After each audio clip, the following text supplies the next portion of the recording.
سلام بینندگان گرامی، برنامه اخبار آزادی است که از استودیوی مرکزی در شهر پراگ تقدیم شما می شود.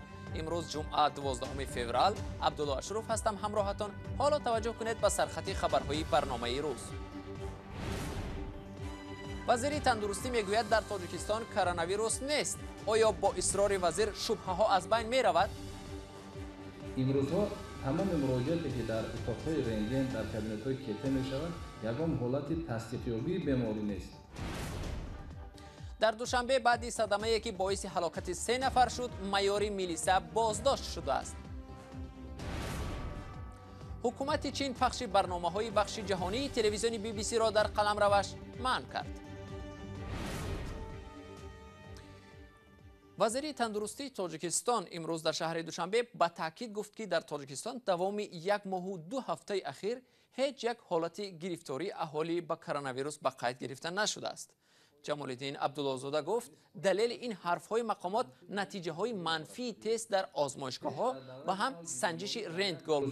تمام مراجعاتی که در اتاق‌های رنگین در کابینت‌های کیته می‌شوند یگان حالت تصدیق‌یابی بیماری نیست. این یک طرف، این دو طرف کار. سیم شهروندانی که امروز از جمهوری یعنی به دیگر دولت‌ها سفر میکنند در وقت سپردن تست‌ها یگان پیام‌ها مثبت نمی‌براید. بنابر آمار رسمی در تاجیکستان از آغاز اعتراف سرایت ساکنان به کرونا ویروس بیش از 13,000 حالت گرفتاری به این بیماری و 90 حالت مرگ انسان‌ها بر اثر کووید 19 به قید گرفته شده است. کارشناسان مستقل به آمار رسمی با چشم شبهه می‌نگرند و میگویند شمار گرفتاران و قربانیان از بیماری همهگیری کووید 19 میتواند به مراتب از آمار رسمی بیشتر باشد. تفصیلات این خبر در سامانه azadi.org دسترس است.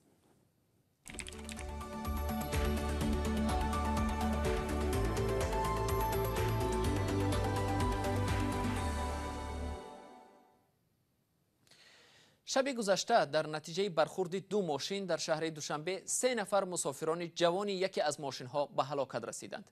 وزارت کارهای داخله رخ دادن این صدمه را در دوشنبه تصدیق کرد.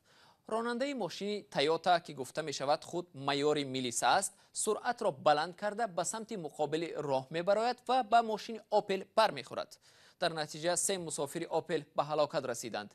صدمه های نقلیاتی در راه های تاجیکستان به خصوص با اشتراک مقامداران یا فرزندان آنها باعث با وجود آمدن سر و صداها می شود. تفصیلات در گزارش همکارانم شهلا عبداللهیوه و علیشیر ظریفی. صدمه مرگبار نقلیاتی با شرکت یک مقامدار وزارت کارهای داخلی تاجیکستان در همین قطعه راه رخ داده است. هرچند جای حادثه را توضیح کردند اما آثار این صدمه هنوز هم نمایان است. در چند متر دورتر از این مکان ناظران بازرسی دولتی اتومبیلی حرکت ماشین ها را نظارت میکنند و از تفصیلات این حادثه خودداری کردند. ولی بعضی از شاهدان حادثه گفتند شب وقتی که به اینجا آمدند مسافران ماشین ها را از داخلشان میبرآوردند. شب 11 فوریه در نزدیکی کارخانه سمنت دوشنبه ماشین تویوتا اولون که سلطان جان سلطانوف سردار شعبه کافتگاب جنایی وزارت کارهای داخلی در ناحیه ورزاب سوار آن بوده است با ماشین آپل برخورده است. در این صدمه راننده و 2 مسافر ماشین آپل به هلاکت رسیده، 1 نفر دیگر در حالت وزنین در بیمارستان قرار دارد. وزارت کارهای داخلی تاجیکستان در بیانیه رسمی گفت مایور میلیسا سلطان جان سلطانوف بازداشت شده، مقامات دادستانی نسبت او با ماده 212 کودکس جنایی پرونده گشوده است.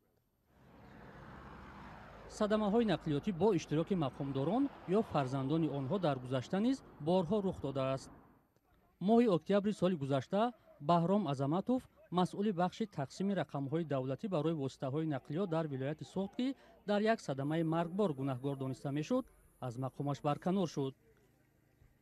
در صدمه دیگر نقلیاتی با شرکت اسلام انورزاده معاون پیشین دادستانی ناحیه فردوسی آوازخوان شناخته بهرام غفوری به هلاکت رسیده بود. سال گذشته بر اثر 1109 صدمه نقلیاتی 376 شهروند به هلاکت رسیدند. از جمله میان فوتیدگان 77 نابالغ بوده است. همچنین 1263 نفر در صدمه‌های نقلیاتی جراحت‌های گوناگون جسمانی برداشتند. در میان معمول‌ترین قانونشکنی‌ها حرکت با سرعت بلند، رعایت نشدن قاعده رانندگی، مستی و نداشتن حجت رانندگی نامبر می‌شوند. هفته روان 3 نفر پی هم به کرسی میری شهر بیشکک پایتخت قرقیزستان نشستند. میری نخستین با اشاره به وضع سلامتی برکنار شد. دومی کمتر از 1 روز شهرداری کرد، چون در گذشته او زنی آبستن را لطوکوب کرده بود و حالا برای این عملش جوابگر شد. و میری آخرانه که هم حالا در کرسی نشسته است معلوم می شود با شهرداری مشکل دارد. تفصیلات در گزارش همکارم میرزانبی خالقزاد. در 3 روز هفته روان پایتخت قرقیزستان 3 شهردار را عوض کرد. بالباک طولابویف در این وظیفه چند ماه کار کرده با سبب وضع سلامتیش از کار رفت. ارمیک نورغازیف که او را عوض کرد در کرسی شهرداری کمتر از 1 روز نشست. تصمیم برکناری نورغازیف به طور فوری و در پس منظر ناراضگی ساکنان گرفته شد. 1 سال قبل وقتی نورغازیف صاحب کار بود، یک زن حامله‌دار را میزند و او طفلی در بطن داشتهش را از دست میدهد. نواری لطوکوبی زن و واکنش های در شبکه‌های اجتماعی پهن گشت و شهردار مجبور شد که با کرسیش وداع کند. صبح دیروز معلوم شد که مقامدار جنجال برانگیز را در وظیفه شهرداری سابق رئیس ولایت چوی عوض کرد. بختیبگ خدای برگانوف به فرق از همتای قبلیش به این مقام بدون یگان سر و صدای علاوگی آمد. یگانه کاری که شهرداری تازه تعیین انجام داد در شبکه‌های اجتماعی به ساکنان مراجعت نمود. او وعده داد که با مقابل کرونا ویروس در پایتخت مبارزه میبرد، تکنولوژی‌های نو را جاری میکند و نقلات جمعیتی را با سوزشواری از جهت اکولوژی بی‌ضرر تأمین مینماید. در عین زمان جهش کادری در شهرداری بیشکک حتی پارلمان جمهوری را به خشم آورد. یکی از وکیلان تعیینات اخیر به کرسی شهردار غیر قانونی دانست. طبق قانون بعد از استعفای شهردار اجرای وظیفه‌های او به دوش معاون اولش واگذار می شود. اگر جانشین اول نباشد پس معاون شهرداری بعدی به طور موقتی این وظیفه را انجام می دهد. به نخست وزیر لازم نیست که هر روز کسی را تعیین کند. در همین حال میر نو شهر را مخالفانش در نزد بینای شهرداری با اعتراض پیشواز گرفتند. باید یک شهردار ارزنده را انتخاب کرد، نه این مسخره بازها را که امروز هستند و فردا نه. شهردار 58 سال است، من باشم 63 سال دارم و میفهمم که در این سن و سال شخص باید به نفقه برود. باید جوانان کار کنند.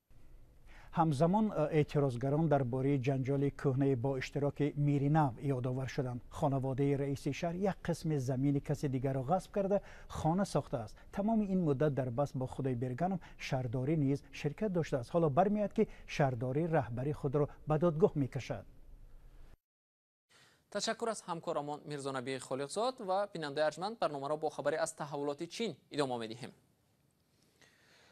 حکومت چین پخش برنامه‌های بخش جهانی تلویزیون BBC را در قلمروش منع کرد. تلویزیون BBC در چین تاکنون هم تنها در مهمانخانه‌ها، مرکزهای سکونت خارجیان و حلقه‌های تجاری نمایش داده می‌شد. قبل از این بریتانیای کبیر نیز پخش برنامه‌های تلویزیونی دولتی چین را در حدود خود منع کرده بود. تفصیلات موضوع در گزارش همکارم شهلای گلخوجه. سر از 12 فوریه چین پخش برنامه‌های کانال خبری تلویزیونی BBC را متوقف کرد. یک هفته پیش مقامات مربوطه بریتانیا پخش برنامه‌های CGTN و تلویزیون دولتی چین را در قلمرو این کشور منع کرده بود. ماموران تلویزیون دولتی چین میگویند تحقیق آنها ثابت نمود که برنامه‌های تلویزیونی BBC World News یا خود اخبار جهانی تلویزیون بریتانیا و منفعت‌های ملی چین لطمه میزند. آنها افزودند که سال روان عریضه تقدیم مجوز نو برای پخش برنامه‌های این شبکه ارزیابی نمی شود. رهبران شبکه BBC ابراز داشتند که از این اقدام نومید شدند. به گفته آنها برنامه‌های BBC بی‌طرف و عادلانه می باشند. وزیر امور خارجه بریتانیا دامینیک راب اقدام چین را کشیدن پرده روی آزادی بیان دانست که قابل قبول نیست. در نشست مطبوعاتی دپارتمنت دولتی آمریکا سخنگوی نید پرایس اقدام چین را چنین توضیح داد. باعث نگرانی است که چین به کار آزادی وسیله و پلتفرم‌ها در قلمروش مانع می‌گذارد، ولی رهبران پکین فضای آزادی رسانه‌ها را برای پخش اطلاع بی‌پایه استفاده می‌برند. هفته گذشته بریتانیا مجوز پخش برنامه‌های تلویزیونی دولتی چین را منع کرد، زیرا صاحب آن شرکت ستار میدیا چین بوده است.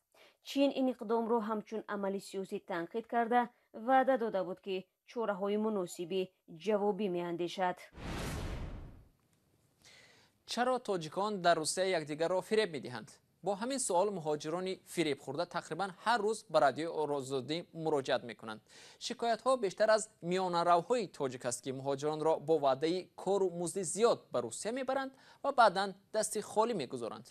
این موضوع را همکارم میرزا نبی خالقزاد در نشر نوی برنامه گپ آزاد با مهمانان مطرح کرد و حالا فیشورده آن را با هم می‌بینیم.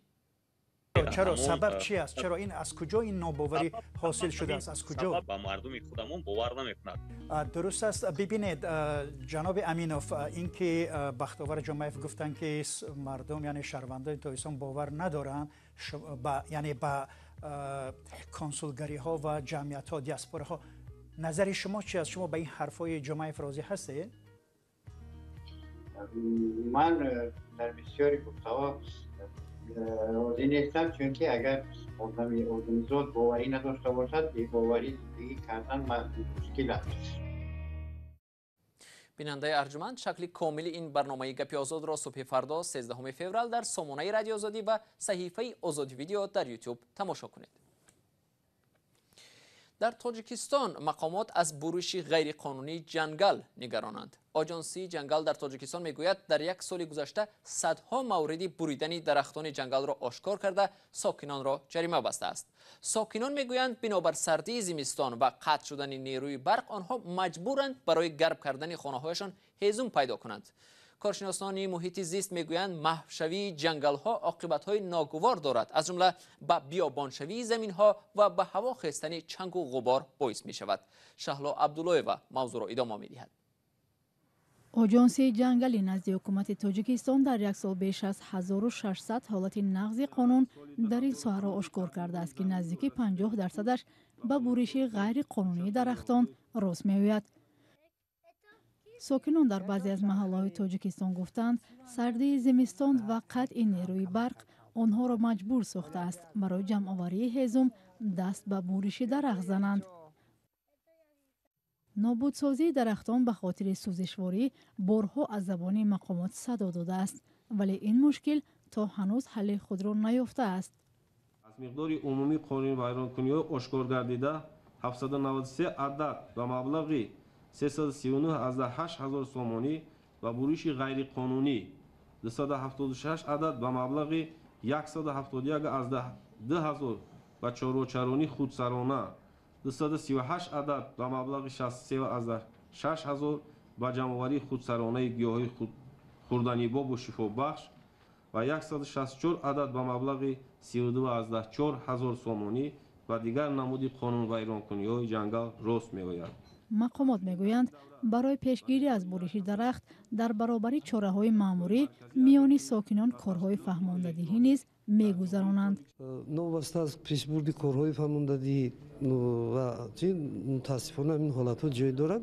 793 حالت معین کرده شد نسبت به سال گذشته که 820 عدد بودند، 27 حالت کم با قید گرفته شده. هرچند نمایندگان آژانسی جنگل میگویند نظارت را شدید نمودند، ولی ساکنان در گذشته بارها به رادیو آزادی گفته بودند که در دهات هیزم از منبع‌های اساسی سوزشواری است که گرمی منزل و پختن خوراک را از این راه تأمین می‌کنند.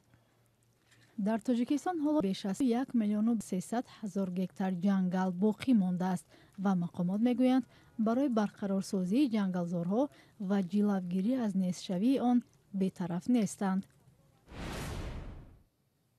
و بینندگان ارجمند، وقتی برنامه اخبار آزادی اینجا به پایان می رسد. تشکر از شما که تا این لحظه ها ما را همراهی کردید.